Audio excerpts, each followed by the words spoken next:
What's up, everybody? Spencer Hoyt here for you today, and today I'm super excited. I had a number of people who were asking me a little bit more about my mental health story, and so I just wanted to take some time and kind of explain where I've come from as far as my mental health, where I am now, and how I see myself in the future. So if you guys could just go ahead and smash the like button, I'd really appreciate that a lot. And so without further ado, let's go ahead and jump in the video. So my name is Spencer Hoyt. I grew up in a small town in Northern California. I was in sports. In high school, I had a lot of friends. I never really had a lot of problems with mental illness as a whole.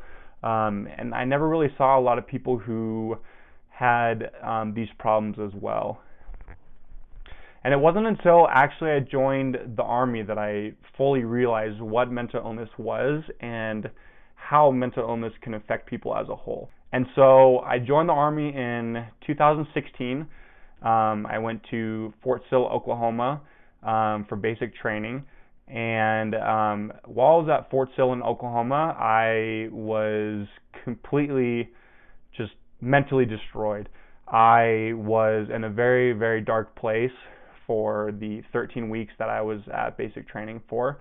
And for whatever reason, the time that I spent there really messed me up mentally.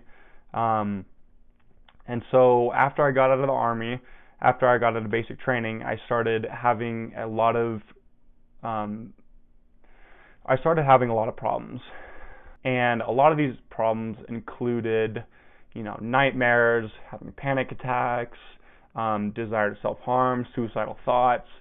And so I was really distraught because before joining the military, I had never had any of these problems before in my entire life. So once I realized that a lot of these problems stemmed from the military, I realized at that moment that I really needed help.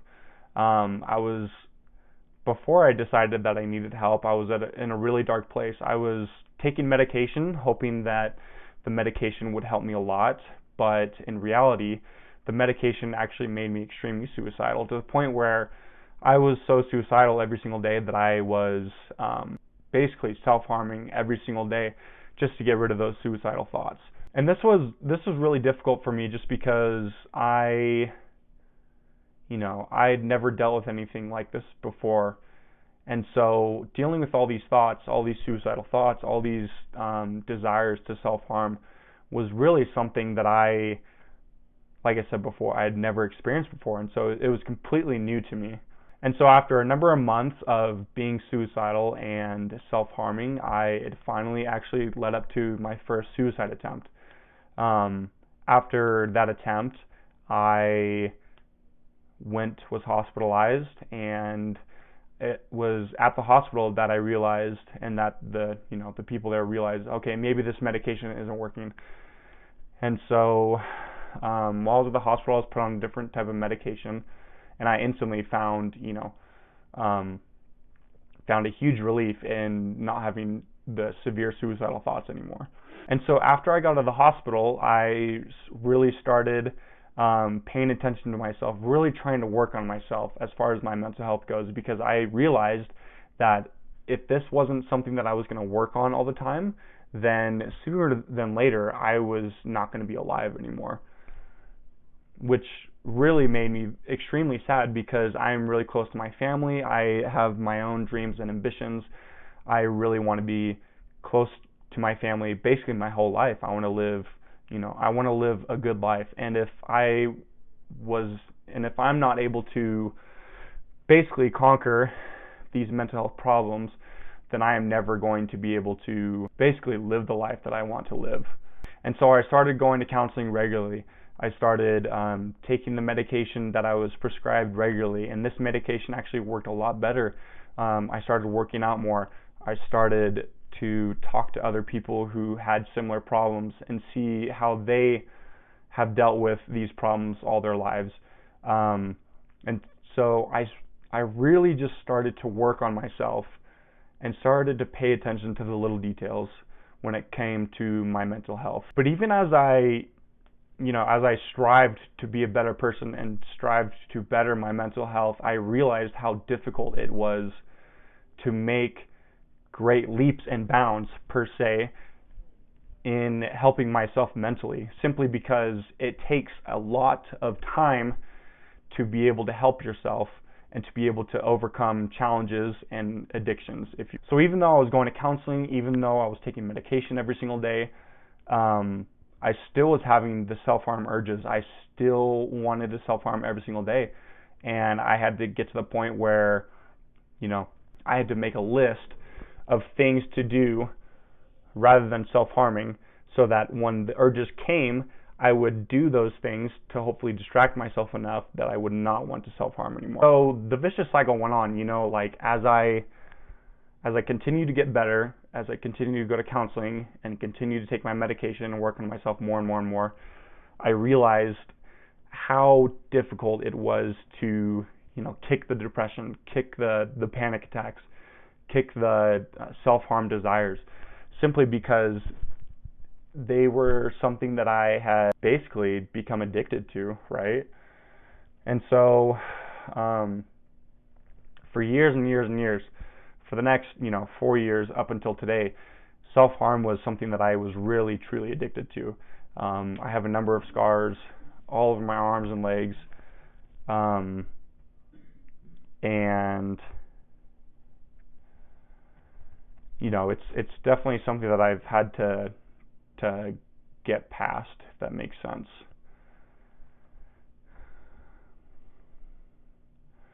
But with time, I started to realize that there were specific trends and specific areas that I could use to help my mental health as a whole.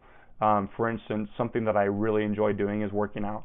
And so whenever I had to have these self-harm urges, I'd go to the gym, or I'd go on a run, or I would do something to basically displace my thoughts of wanting to cause myself harm, so that I could kick this addiction, if you will. And it definitely has not been easy. It's called an addiction for a reason. I'm very much so still addicted to self-harm. For instance, if I'm having a hard day, at school or at work or anything like that, if my mind instantly says, okay, self-harm, cut yourself, it'll give you that release that your body and your mind needs. Whereas I know personally that, yes, this is going to be a moment of relief, but overall, it's just going to feed the addiction.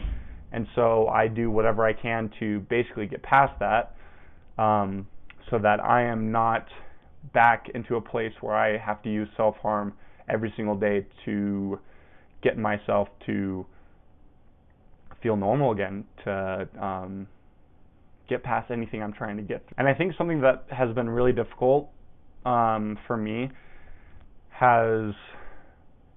is just the fact that I have been diagnosed with PTSD, and I think that has kind of compounded everything, to the point where, if I'm struggling with one thing, then usually my PTSD will make it that much worse, I guess you could say.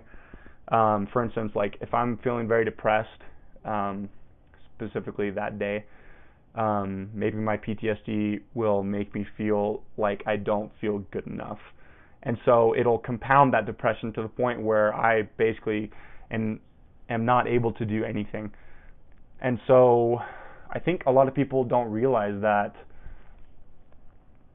mental health challenges usually come, it's very uncommon for people to struggle with one type of mental health problem.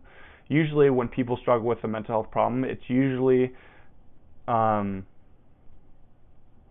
usually struggle with one or two, and those 2 to 3 problems usually counteract and always make things worse, if that makes sense. And so what I've come to realize is that, yes, mental illness sucks, of course, but it can be overcome, right?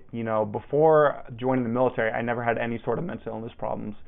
And now, looking 5 years back, dealing with depression, dealing with my PTSD and panic attacks and nightmares, and dealing with self-harm and all these different problems,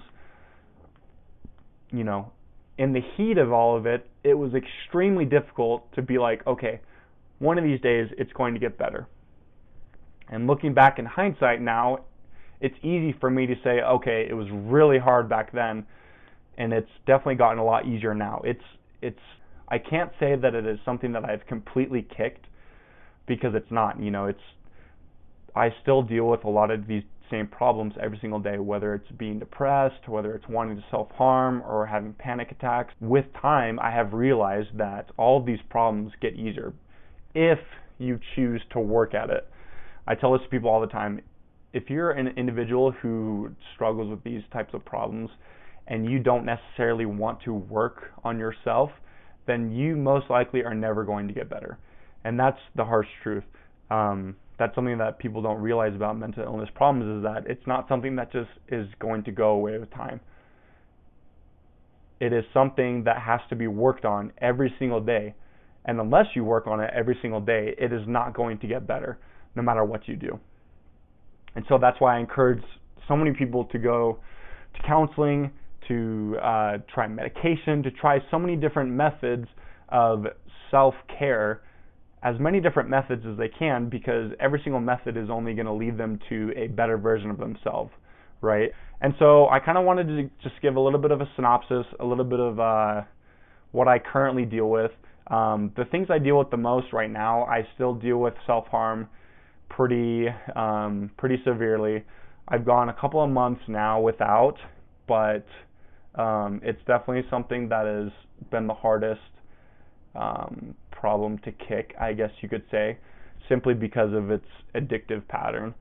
That, along with depression. I mean, depression is, if I miss my meds for a couple days or something like that, I can get extremely depressed. And so that is also something that I currently deal with as well. But as far as the PTSD and the panic attacks and nightmares and everything, slowly but surely, because of counseling and medication and just working on myself, and with time, those things have gotten a lot easier and a lot better, which is truly a blessing. And so I kind of wanted to just give a little bit of synopsis of how I'm doing right now, what I've kind of dealt with in the past, just in a quick little video, just because I had a number of people ask me, what I deal with, and so I just really wanted to say how much I appreciate you guys and how much you guys mean to me. I mean, the only reason why I do this is because I want to make people feel like they're less alone.